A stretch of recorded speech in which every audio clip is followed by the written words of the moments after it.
Baik, kita akan memulai presentasi dari sejarah batik sampai kenapa batik ada di Indonesia. Yang pertama yaitu sejarah batik. Kata batik dalam bahasa Jawa berasal dari akar kata tik yang merujuk pada pekerjaan tangan yang halus, lembut, dan detail yang mengandung unsur keindahan atau seni.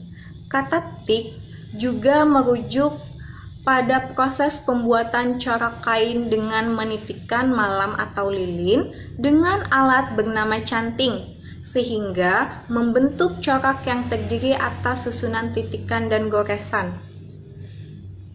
Dalam penjelasan lain, batik adalah teknik pewarnaan yang menggunakan malam sebagai perintang bahan pewarna pada kain.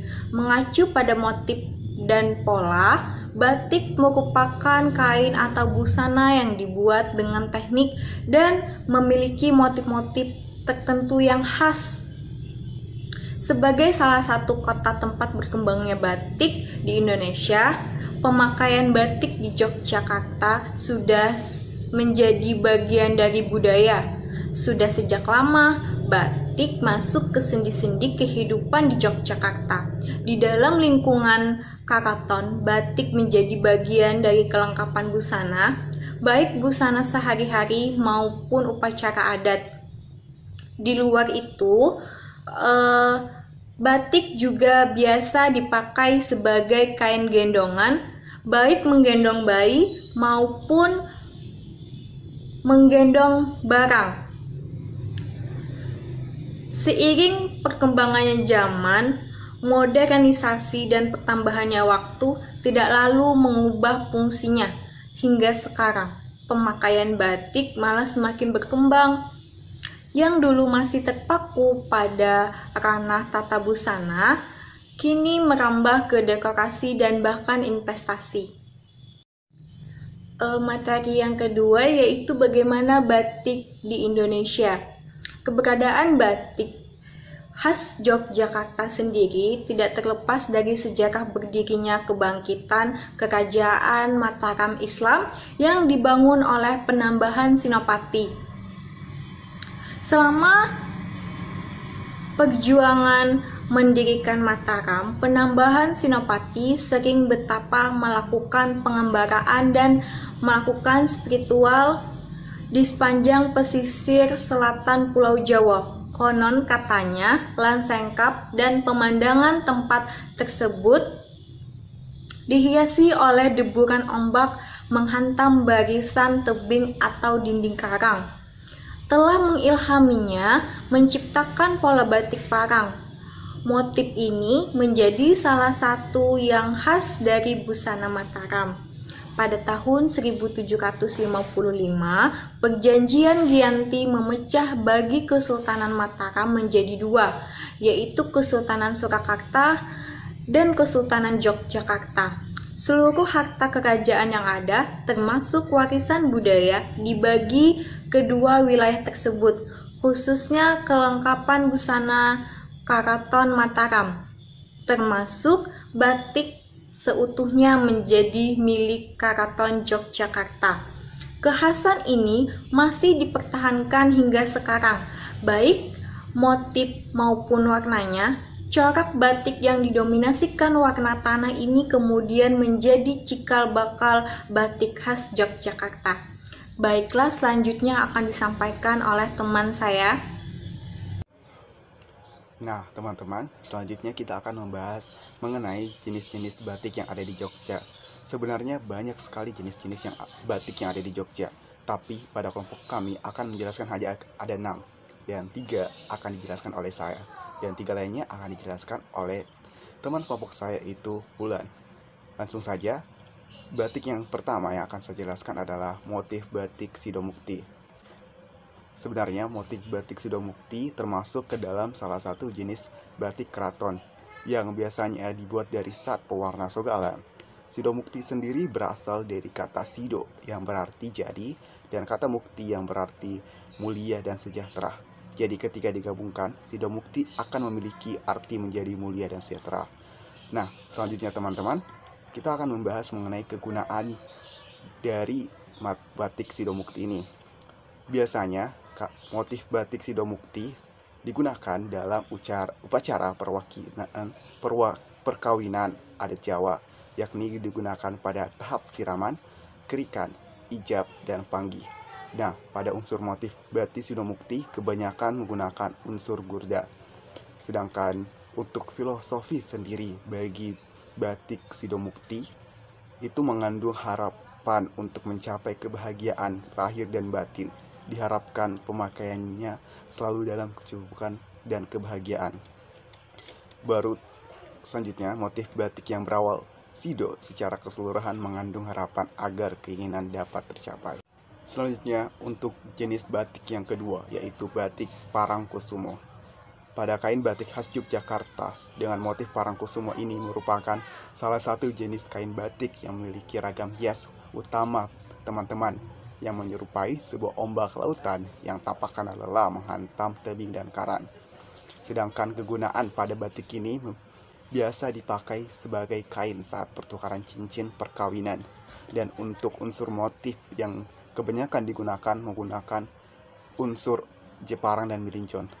Selanjutnya, untuk filosofi dari batik ini memiliki makna bahwa sebuah kehidupan baru harus dilandasi dengan perjuangan dan usaha nyata untuk mencapai keharuman lahir dan batin. Selanjutnya, jenis batik khas Yogyakarta yang akan saya jelaskan adalah batik Kaung. Pada motif batik Kaung merupakan sejenis motif batik yang terdiri atas 4 buah bentuk bulatan lonjong yang tersusun menyilang rapi. Ornamen terbentuk bulatan lonjong ini merupakan penggambaran dari buah kaung yang dikenal juga sebagai buah kolang-kaling oleh masyarakat luas. Pada kegunaan motif khas batik Kaung ini disesuaikan dengan kebutuhan. Untuk unsur motif batik Kaung kebanyakan menggunakan ragam hias dengan pola geometris. Dan filosofi untuk batik motif Kaung melambangkan harapan agar manusia selalu ingat akan asal-usulnya. Selain itu, motif batik ini kerap dipakai sebagai lambang keperkasaan dan keadilan. Beberapa perajin dari motif batik Kaung menggambarkan corak kaung sebagai lukisan bunga serojah yang melambangkan umur panjang dan kesucian. Baiklah, selanjutnya batik Parang Rusak Barong. Motif Parang Rusak Barong merupakan cikal bakal dari semua motif parang. Sebelum dikembangkan di Yogyakarta, motif batik ini sebenarnya juga bisa ditemukan pada motif batik Surakarta. Meski dari segi tampilan, keduanya tetap memiliki sejumlah perbedaan. Perbedaan batik Parang Rusak Barong Yogyakarta dengan gaya Surakarta di antara lain, yaitu yang pertama, mata gerang untuk motif Parang Rusak Barong Yogyakarta memiliki bentuk bulat lingkaran. Kemudian bentuk tuding pada bagian ujungnya lurus tajam tanpa lengkungan. Kemudian bentuk badan barong untuk motif Yogyakarta biasa dibuat lebih cembung dan besar. Sebagai salah satu ragam hias batik, motif parang biasa dipakai untuk menggambarkan senjata dan kekuasaan. Harapannya, kesatria yang menggunakan batik ini bisa mendapat kekuatan yang berlipat-lipat dari sebelumnya. Sekalipun makna filosofis dari batik Parang Rusak ini sangat terkenal dengan kesakralannya.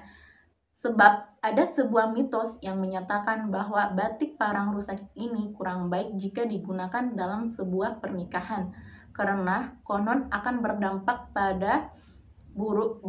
buruk pada kehidupan pasangan yang akan menikah.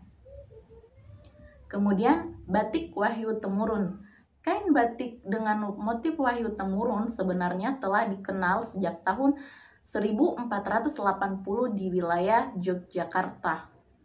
Kemudian menyebar ke berbagai daerah Indonesia. Motif batik Wahyu ini bisa digunakan untuk acara yang lebih umum. Kemudian kegunaan dari batik Wahyu Temurun ini dapat disesuaikan dengan kebutuhan pemakainya untuk membuat baju pria maupun wanita. Kemudian unsur motif. Ornamen hias batik Wahyu Temurun di masing-masing daerah sebenarnya telah mengalami perkembangan variasi. Khusus di Yogyakarta, motif yang biasa digunakan dalam burung merak. Filosofinya, burung merak dianggap sebagai simbol lokal Yogyakarta yang menunjukkan asal motif batik pola mahkota terbang yang menjadi motif utama menyimbolkan kemuliaan. Selain melambangkan kemuliaan, batik Yogyakarta motif temurun ini juga menggambarkan pengharapan agar para pemakainya mendapat petunjuk dan berkah dari Tuhan Yang Maha Esa untuk mencapai keberhasilan dalam meraih cita-cita, kedudukan ataupun pangkat dalam hal pernikahan. Motif batik ini menyiratkan keharmonisan dan kebahagiaan dalam kehidupan rumah tangga yang selalu langgeng dan terjaga selama-lamanya. Kemudian batik slobok. Batik slobok dapat dikategorikan ke dalam jenis batik yang sebenarnya cukup menarik. Bentuk paling khas dari motif slobok yaitu berupa kotak-kotak kecil yang dipisahkan oleh dua garis sehingga membentuk motif yang terpisah. Garis ada bulatan yang dikelilingi bentuk kecil berjumlah 6. Kegunaan batik slobok biasa dipakai untuk melayat maupun pelantikan para pejabat pemerintah. Kemudian unsur motif. Motif slobok memiliki unsur yang sangat khas, yaitu berupa unsur geometris. Filosofinya, motif slobok melambangkan harapan agar arwah yang meninggal mendapat kemudahan ketika menghadap Tuhan Yang Maha Esa, dan keluarga yang ditinggalkan juga diberikan kesabaran dalam menerima musibah. Selain itu, motif batik yang satu ini juga memiliki arti lain, yaitu sebagai pelambang agar seorang pemimpin selalu diberi kelancaran dalam menjalankan semua tugas dan tanggung jawabnya. Baiklah, itulah presentasi dari kelompok 3 mengenai beberapa jenis batik yang ada pada Yogyakarta. Kurang dan lebihnya mohon dimaafkan. Wabillahi taufiq wal hidayah. Wassalamualaikum warahmatullahi wabarakatuh.